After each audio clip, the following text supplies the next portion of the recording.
पैमाने दिग्गज HDFC mutual fund के एमडी और सीईओ नवनीत मुनोत साहब। नवनीत सर, गुड मॉर्निंग, बहुत बहुत स्वागत है आपका, धन्यवाद समय देने के लिए। सबसे पहली बात तो इस तरह के माहौल में आप आए वही बड़ी बात है, बड़ा मुश्किल काम है। थोड़ा सा आपको फ्लैशबैक में लेके जाता हूँ।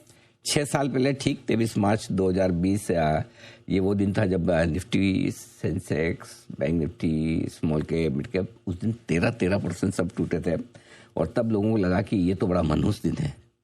हमने सोचा कि हाँ, एक तरह से आप सोच सकते हैं कि मनहूस दिन इतना मार्केट गिरा था, लेकिन सोचो अगर किसी के पास पैसा और हिम्मत रही हो और उसने उस दिन निवेश किया तो उसकी वेल्थ कितनी बनी। तो हमने सोचा कि बजाय इसको मनहूस दिन या मनहूस हफ्ता मानने के, क्यों ना हम ये माने ये वेल्थ क्रिएशन के लिए one of the best day साबित हो सकता था। तो वहां से हमने शुरुआत की इस वेल्थ क्रिएशन वीक मनाने की।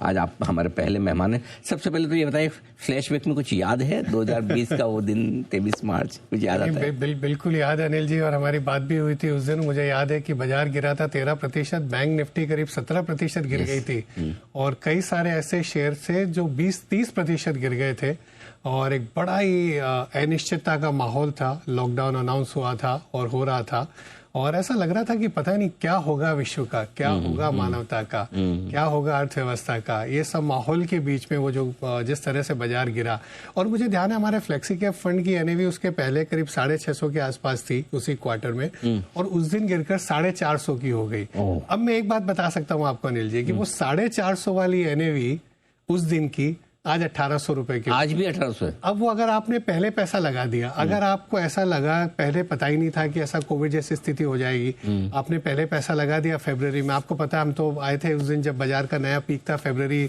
2020 में 12,000 का निफ्टी जब पहली बार टच हुआ था, तब 650 में लगा दिया। उसके बाद में आपको घबराहट हो गई कि यार ये क्या कर दिया, तो 30% बाजार गिर गया। उसके बाद में रशिया यूक्रेन वॉर भी हुआ, इन्फ्लेशन भी बढ़ा, ब्याज दरें भी बढ़ी। उसके बाद में जो इजराइल और वहां पे मिडिल ईस्ट में वापस वॉर हुई, उसके बाद में ट्रम्प टैरिफ और ये सब हुआ, कितनी सारी चीजें हो गई 5-6 साल के अंदर। लेकिन उसके बाद भी वो एनएवी 450 वाली या 650 में भी आपने लगा दिया, नीचे में 450 देख ली, लेकिन आज 1800 के ऊपर देख रहे हैं। और पिछले 30-40 सालों में अगर हम भारतीय बाजारों को देखें तो ऐसी स्थिति बहुत बार बनी है। ये जो अभी हो रहा है वो पहली बार नहीं हुआ है। अलग अलग मैं आपको उदाहरण दे सकता हूं, पर उस समय पर आपका संयम और उस समय पर आपका धैर्य ये निर्धारित करेगा कि आप कितना पैसा बाद में बना पाएंगे। डर तो लगता है, गला सबका सूखता है, बचे कैसे इस डर से, बचे कैसे? नहीं, भय लगना तो स्वाभाविक है। सबसे पहले तो प्रभु से प्रार्थना करता हूं कि पूरे विश्व में वापस शांति और सौहार्द आए। प्रभु को धन्यवाद भी देता हूं कि ये हमारा सौभाग्य है कि हम भारत में बैठे हैं। हम कई बार इस चीज को बहुत ही नेगलेक्ट कर जाते हैं, हम हमारे आसपास की कई दूसरी तकलीफों को देखते हैं, लेकिन आप सोचिए कि हम कितनी अच्छी जगह पर आज बैठे हैं। और अगर हम पूरे अगर मैक्रो एनवायरनमेंट को देखेंगे तो जब 2 अगस्त 1990 को कुवैत का वॉर हुआ था और ऑयल के प्राइसेस डबल हो गए थे, $17-18 वाला ऑयल पहली बार विश्व ने $35-40 जाते हुए देखा। 91 में क्राइसिस हो गया, हमारा सोना गिरवी रखना पड़ा और आज तो आरबीआई के पास करीब मोटा मोटी $700 बिलियन के रिजर्व्स हैं। बैंक की बैलेंस शीट अच्छे शेप में है, कॉर्पोरेट्स के पास डेट नहीं है तो प्रॉब्लम नहीं है, ओवरऑल बैलेंस शीट ठीक है, इतने सारे रिफॉर्म्स हो गए और हमारी एक सुदृढ़ स्थिति कई मायने में अगर देखें तो बनी है। लेकिन हमने इतनी तकलीफें इतनी बार देखी है तो भय बनना जरूरी है। उस भय बनना तो स्वाभाविक है, क्योंकि उस समय पर आपको ऐसा लगेगा अब कल क्या होगा। Correct. आज तेल के दाम 115 हो गए, 60 वाले, क्या 150 हो गए तो क्या होगा, 200 हो गए तो क्या होगा। ये तो हमने अभी रशिया यूक्रेन वॉर में भी देखा था, वो 80, 70, $75 के आसपास चल रहा था और $130 चला गया था, वापस 60 आ गया। ये तो मैं आपको पिछले 40 वर्षों में बहुत सारे ऐसे उदाहरण दे सकता हूँ। ठीक बात है, बिल्कुल, ये तो डर स्वाभाविक और होना भी चाहिए। लेकिन एक चीज जो है, दूसरा डर वो है कि जहाँ एक और हमारे घरेलू निवेश बड़ी मजबूती से टिके हुए हैं, एसआईपी में रिकॉर्ड पर रिकॉर्ड पैसे आ रहे हैं और दूसरी ओर एफआईएस की बिकवाली भी है, तो कई बार एक डर और मन में लगता है। मैं काफी ट्रेवल करता हूँ वीकेंड पे, लोग ये पूछते हैं कि सर हम सही तो कर रहे हैं, ऐसा तो नहीं कि सब एफआईएस सब हमें ही बेच जाएंगे, बाद में हमारे हाथों में ही शेयर रह गए। तो पहली चीज तो ये कि रिटेल इन्वेस्टर्स का कितना कॉन्फिडेंस है, आप तो एमफी के चेयरमैन भी है, कि आपको लगता है कि फ्लोज के लिहाज से कहीं कोई समस्या, कोई दिक्कत हो सकती है? मुझे लगता है अनिल जी, मेरे ख्याल में इस महीने का एसआईपी फ्लो अभी 5-7 दिन बाकी हैं, बट मेरे ख्याल में रिकॉर्ड हाई पर आएगा। पॉसिबल है, रिकॉर्ड हाई पर आने की पॉसिबिलिटी है अभी तक का जो ट्रेंड देख रहे हैं।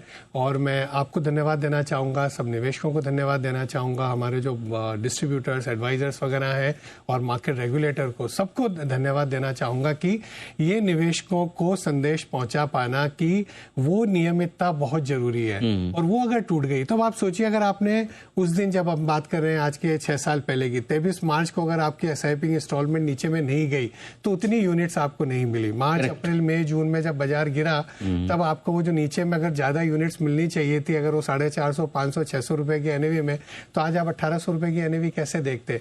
ये संदेश मुझे लग रहा है काफी लोगों तक पहुंचा है और मेरा विश्वास है कि इन्वेस्टर्स जिन्होंने सही तरीके से निवेश किया है, अपने लक्ष्य पर ध्यान दिया है, अपनी रिस्क एपेटाइट के हिसाब से उन्होंने सही एसेट एलोकेशन किया है और रेगुलर SIP कर रहे हैं, वो अपनी SIP बनाए रखेंगे। बिल्कुल ठीक बात है। कुछ कुछ एक्स्ट्रा ऑर्डिनरी इवेंट्स ऐसी होती है, जैसे युद्ध के बारे में आपने बताया कि हर बार युद्ध के बाद बाजार वापस रिकवर भी होते हैं, मजबूत भी होते हैं। गिरते हुए बाजार में जब हमें पता नहीं कि युद्ध कितना चलेगा, मार्केट कितना गिरेगा, कब रिकवर होगा, ऐसे में पैसा तो है, चलो थोड़ा ही सही, लेकिन हिम्मत नहीं हो पा रही, तो लगाने का पैसा, निवेश करने का सही तरीका क्या है? एक फंड मैनेजर हुए अनिल जी, पीटर लिंच, हमने पहले भी बात करी है कि उन्होंने कहा है कि ज्यादा नुकसान हुआ है करेक्शन का इंतजार करने में, करेक्शन में उतना नुकसान नहीं हुआ है। ठीक बात है, क्योंकि आदमी यही सोचता रहता है कि मैं बॉटम पे करूं और मैं वापस जाऊं 6 साल पहले उस समय में, तो आपको यही लगता था। मार्च में तो एक्चुअली केसेस हुए ही नहीं थे कोविड के, वो तो होने बाद में चालू हुए, उस समय तो खाली डर ही था। लॉकडाउन होने के बाद जब केसेस बढ़ने लगे, पहले 100 केस आए, 1000 आए, 10,000 आए, 1 लाख आए, 10 लाख आए और बाजार बढ़ना ऑलरेडी चालू हो गया, तो आपको बॉटम पता नहीं चलेगा। आप न्यूज फ्लो के हिसाब से निवेश नहीं कर सकते हो। आपने सही बोला, मेरे ख्याल में ऐसी कोई लाइन बोली थी, हमने पहले बार बात करी है, अच्छा भाव, अच्छा समय, अच्छा समाचार, ये दोनों साथ में नहीं आएंगे। जब समाचार इतना भयावह लगेगा, युद्ध हो रहा है, कच्चे तेल की कीमतें बढ़ रही है, रुपया कमजोर हो रहा है, ब्याज की दरें बढ़ रही है, बाजार गिर रहा है, क्या होगा अर्थव्यवस्था का, क्या होगा विश्व का, उसी समय पर भाव अच्छा होगा क्योंकि भाव गिर गया है। ठीक बात है, ये बात सही है। अच्छा समय और अच्छे भाव दोनों एक साथ नहीं मिले, या तो खबर अच्छी सुन लो या फिर भाव आपको, मतलब आप ये सोचो कि अच्छी खबरों के साथ भाव भी सस्ते मिल जाए, ये मुश्किल काम है। अब एक चीज और है कि नो डाउट कोविड के बाद नए निवेशक काफी आए हैं बाजार में, स्पेशली JNG इन्वेस्टर्स भी आए हैं। कई सारे फर्स्ट टाइम इन्वेस्टर्स भले उम्र में बड़े हैं, लेकिन उन्होंने पहली बार ढंग का एक कहना चाहिए कि साइजेबल फॉल दिखा है बाजार में, अच्छा खासा। नो डाउट बीच में एक बार 2024 में, 2025 में छोटे छोटे आए इलेक्शन के रिजल्ट के वक्त, फिर टैरिफ के वक्त, लेकिन प्राइस डैमेज जो इस बार हुआ है mid cap, small cap, across board, उनका पहला ढंग का करेक्शन है, टाइम वाइज भी, प्राइस वाइज भी। उन्हें क्या सलाह देंगे? एक तो बिकॉज आपने कहा कि मिड कैप, स्मॉल कैप में प्राइस डैमेज बहुत हुआ है। अगर आप म्यूचुअल फंड की NAV से कंपेयर करेंगे तो मुझे लगता है कि कई लोग जिन्होंने अगर कोई टिप देख करके या किसी और कारण से कोई स्टॉक खरीद लिए कि उसमें कई गुना हो जाएगा, उनका नुकसान ज़्यादा हुआ है। रिलेटिवली जो प्रोफेशनल फंड मैनेजर्स हैं जिन्होंने फंड में लगाया, उनका नुकसान रिलेटिवली कम हुआ है, बट नुकसान तो नुकसान है। एक आदमी को पीड़ा तो होना स्वाभाविक है, जब आपका भाव गिर रहा है, आपकी NAV गिर रही है, आपका पोर्टफोलियो की वैल्यू गिर रही है, तो वो स्वाभाविक है वो होना, वो तो एक मैं कहूँ कि हमारी नेचर में। लेकिन अगर हम पिछला इतिहास देखेंगे तो वो इस समय बहुत काम आता है। कि अगर आप पिछले 30 साल का फंड का इतिहास देखें या 40 साल का बाजार का इतिहास देखेंगे तो आपको लगेगा कि यार जब ऐसा समय आया, जब मैंने 90-91 की बात करी, सेंसेक्स मेरे ख्याल में 1200 से 950 हुआ था, और उसके बाद 1-1.5 साल में जब उदारीकरण, वैश्वीकरण हुआ 91-92 में, तो वो 4000 की ऊंचाई पे गया, 4 गुना बाजार हो गया एकदम, मतलब इतना बड़ा क्राइसिस और सीधा बाजार 4 गुना। 2008-9 देखेंगे तो बाजार गिरा 21,000, सेंसेक्स वाला 8,000, हमारी NAV मेरे ख्याल में कुछ तो 250 रुपए से 100 रुपए कुछ हो गई थी, वो आज 100 वाली 1800 रुपए। 2020 की हमने बात करी, अगर हम वो इतिहास को देखेंगे कि उस समय क्या हुआ, तो हमारे को उसका मुझे लगता है कि कहीं ना कहीं ये समझने में हमारे को मदद मिलेगी कि उस समय पर क्या करना चाहिए निवेशकों को। बिल्कुल ठीक बात है। और एक चीज और जो लोगों को लगता है कि कई सारे लोगों को, चाहे वो बड़े अनुभवी हैं, पुराने इन्वेस्टर्स जो पहली बार फाइनेंशियल एसेट्स और इक्विटी मार्केट में इन्वेस्ट कर रहे थे, उन्हें लगता है हमारा तो सोना चांदी ठीक था, फालतू में इक्विटी की तरफ आए, अच्छे खासे पैसे सोने चांदी में बन जाते हैं, वो भी छोड़ा और इधर भी पैसे लग गए। उनका क्या? देख तो आप अनिल जी, हमने शायद 2 सितंबर 22 में हमारा सिल्वर ETF लॉन्च किया था। मुझे ध्यान है शायद $18 के आसपास का भाव था चांदी का, $18 का। आपको पता है कितना रुपए आया हमारे को उस ETF के NFO में? आज की तारीख में 7,000 करोड़ से ज्यादा होगा। उस समय कितना पैसा आया होगा? कितना? वो मेरे ख्याल में 20 करोड़ रुपया बस। और हमने बहुत सारी चीजें लिखा है, डिमांड सप्लाई में ये सिचुएशन है, ये इंडस्ट्रियल यूज है, प्रेशर। सिर्फ 20 करोड़ 20 करोड़ रुपए, बिल्कुल उस समय पे नहीं देखना था। और जब $120 का भाव था, अगर मैं किसी को बोलूं कि यार सारा पैसा इधर मत लगाइए, तो कहेंगे सर आपको नहीं पता ईवी में कितना लगता है, आपको नहीं पता सोलर सेल में चांदी कितनी लगती है, और लोगों के पास चांदी का तो एलोकेशन नहीं, अब तो स्टार्ट हुआ है। और आपने देखा वो पंक्तियां लग गई थी वो सिल्वर स्टोर्स में, लोग ऊपर बार खरीदने लगे। तो ये ऐसा नहीं करना चाहिए। पिछले 1 साल 6 महीने हमने उस समय बात करी थी, मुझे ध्यान है एक बार मैंने कहा था कि 2 निफ्टी आ रहे थे 1 किलो में, अभी तो 16 निफ्टी आ रहे हैं। एब्सोल्युटली। तो ऐसा नहीं करना चाहिए। आई थिंक एसेट एलोकेशन बहुत जरूरी है, इसीलिए हम डाइवर्सिफिकेशन की बात करते हैं, एसेट एलोकेशन की बात करते हैं, वो बहुत जरूरी है। हर बार पिछले 1 साल में किसने अच्छा करा और डाल दें, अभी बहुत खराब किया अभी निकाल लें, वैसा वो रियर व्यू मिरर की ड्राइविंग अच्छी नहीं है। लेकिन हाँ, अगर आप पर एक बात बता दूं, सोने चांदी की इंटरेस्ट बहुत जने कहते थे कि बड़ा वेल्थ इफेक्ट आएगा। मैं एक शादी में था अनिल जी, और महिला संगीत में बहुत सारी परिवार की महिलाओं से बात कर रहा था, तो मैंने कहा इतने भाव बढ़ गए चांदी सोने के। तो आपको पता है महिलाओं को अच्छा नहीं लगता है वो, क्योंकि उनको लगता है कि मेरी जो अगली खरीद होगी अक्षय तृतीया पे होगी, धनतेरस पे होगी और महंगी होगी। पर हम वो वाला लॉजिक SIP में नहीं लगाते। एब्सोल्युटली। जब बाजार ऊपर जाए तो लगे यार मेरे तो यूनिट कम आएगी अगले बार, उतने ही पैसे लगाने, नीचे जाए तो अच्छा लगे ताकि मैं ज्यादा खरीद सकूं। तो वो वाला जो लॉजिक लोग सोने चांदी में सैकड़ों सालों से लगा रहे हैं, मुझे लग रहा है कोई तो भारत में एक ऐसा समय आएगा जो SIP में भी सेम लॉजिक लगाएंगे कि आज मैं टॉपअप क्यों नहीं कर दूं, ज्यादा पैसा लगा दूं, बाजार नीचे है तो ज्यादा आएंगे। तो आप अगर 1 कलदार खरीद रहे थे तो भाव नीचे आ गया तो 2 खरीदते हो, और अगर ऊपर चला गया तो 20 ग्राम की जगह 10 ग्राम करते हो। वो वाला लॉजिक यहाँ पे क्यों नहीं लगा देते? वो बात सही भी है, लेकिन अब एक्चुअली वैसे 2-3 साल से थोड़ी मैच्योरिटी तो बेहतर हुई है इन्वेस्टर्स में, जो SIP इन्वेस्टर्स बहुत डिसिप्लिन है। बहुत मैं तो हृदय से आपका भी साधुवाद और सभी लोगों का जिन्होंने भी मेहनत करी है पिछले कुछ वर्षों में।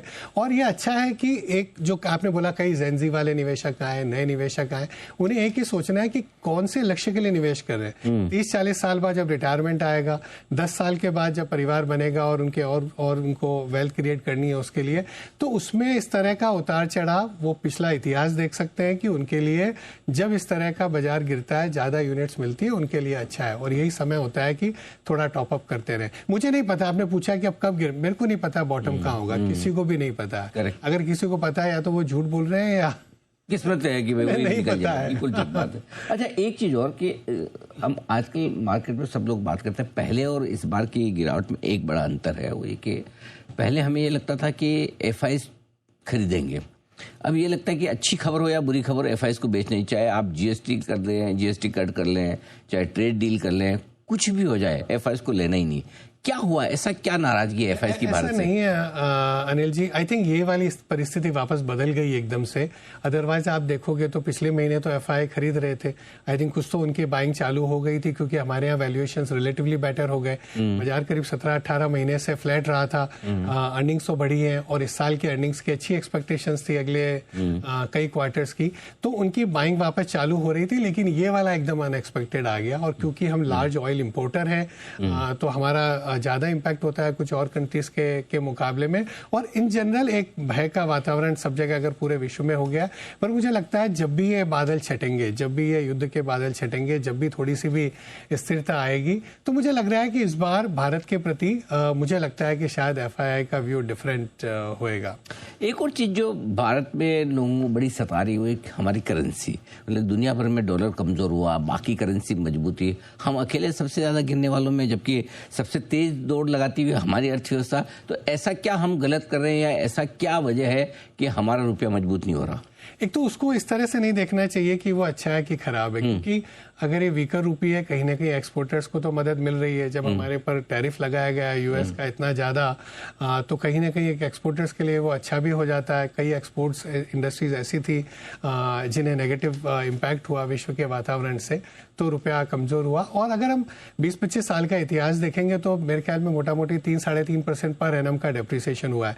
बीच बीच में एपिसोड आते हैं जब रुपया बहुत तेज वीक होता है, फिर वापस कुछ समय आता है जब वो स्टेबल टू मार्जिनली अप्रिसिएट होता है। तो उसको एक लंबे समय के हिसाब से देखना चाहिए। और अगर भारत का इन्फ्लेशन और विश्व के इन्फ्लेशन का जो डिफरेंस अगर वो कम हो गया है, तो मुझे लगता है कि आगे जाकर एक बार तो ये जो छोटे समय अभी नियर टर्म में जो अनसर्टेनिटी है वो जब भी छटेगी, तो उसके बाद मुझे नहीं लगता है कि रुपया और ज्यादा वीक होगा।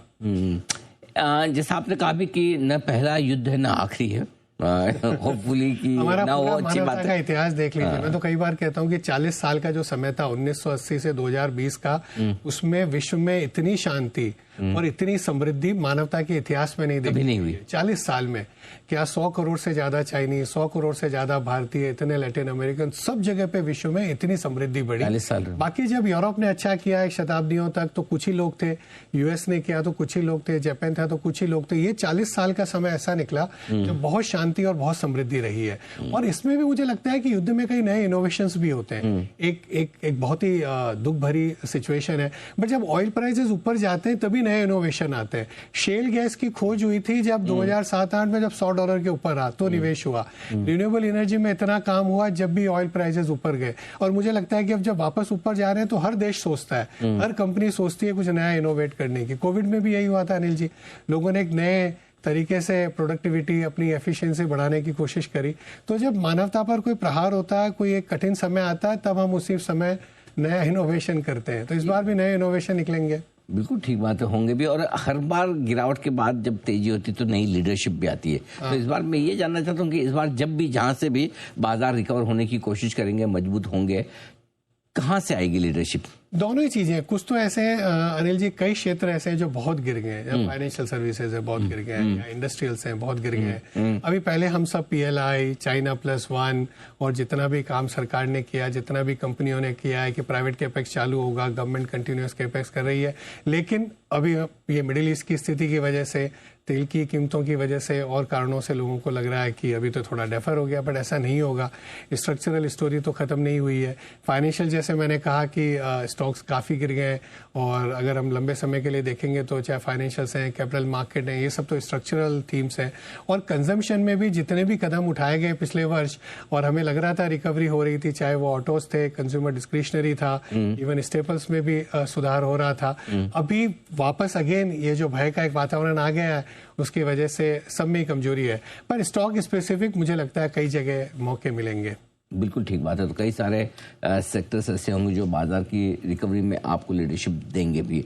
ऐसे में जो म्यूचुअल फंड इन्वेस्टर्स हैं, एक जो अलग अलग तरह के एसेट्स में पैसा लगाते हैं और दूसरा जो सिर्फ इक्विटी में लगाते हैं, उन दोनों की किस तरह की स्ट्रेटजी होनी चाहिए, किस तरह की स्कीम्स पर वो फोकस करें?